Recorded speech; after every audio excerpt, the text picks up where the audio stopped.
Sports से जुड़ी किसी भी अपडेट के लिए स्पोर्ट्स तक को सब्सक्राइब करें और हमारे फेसबुक और इंस्टाग्राम पेज को भी जरूर फॉलो करें।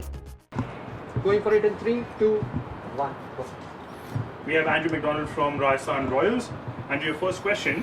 Do you think Jofra Archer should have bowled one more over in his first spell, considering he was on a song and could have possibly had a shot at another wicket?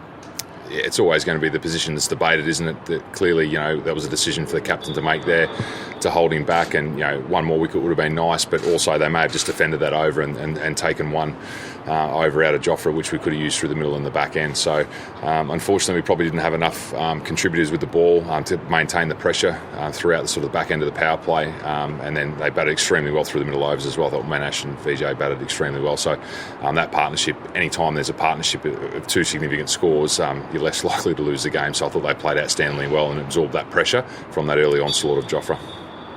And your next one is having Sunrisers in trouble early on with two big wickets.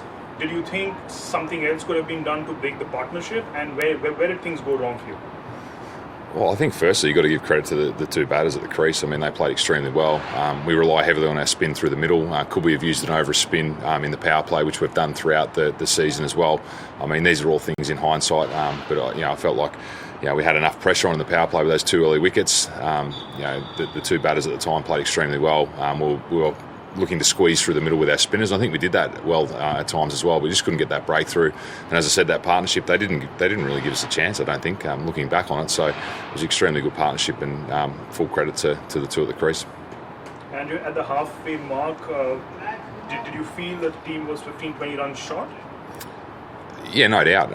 There's always that sort of element of you want more. 10 to 15 runs, I think, is probably about right. Where we could have, if we had got that finishing punch to our innings, that could have definitely been the case of a 170 score. If you look at the comparisons between the two teams, they had two guys make 50. We didn't have anyone get past 50. So I think that really, if you narrowed it down to what went wrong potentially in that batting innings, is we just didn't have that solid contributor that got that 50 plus score for us to really put some pressure onto the opposition bowlers, and they bowled extremely well. Every time it seemed as though we wanted to go, we lost that wicket. So you never want to lose wickets, and there's no ideal time to lose wickets, but it just seemed that way tonight, that every time our batters took a risk when they were just about to get going, that we lost a wicket. So we still want to encourage those guys to take those risks and play brave, and that's the art of T20. So can't really take anything away from their bowling as well.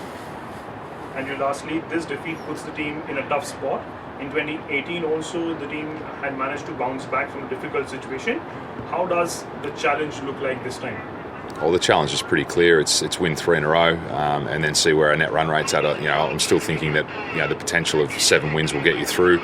Generally speaking, most years that happens. 8 obviously secures you that qualification. We have no option for 8. We've only got an option for 7. So it's about us continuing to prepare, continue to believe that we are good enough, and we've shown throughout this tournament that we've played the cricket that can compete with the best, and not only compete with the best but win games. And I'll be encouraging the guys to really let the shackles off and forge ahead for these last 3 games. And you never know, and that's the attitude. And I think teams that have nothing to lose can be quite dangerous at the back end of the tournament. So we'll be looking to be one of those teams, and I'm sure there's a few logging up for that sort of 4th spot as well. I think everyone potentially is still alive. CSK, whilst they're on the bottom, are still a mathematical chance of making it. So it's going to be an intriguing back end of the IPL, and we want to be a part of that finals business. So we'll be doing our damnedest to get there.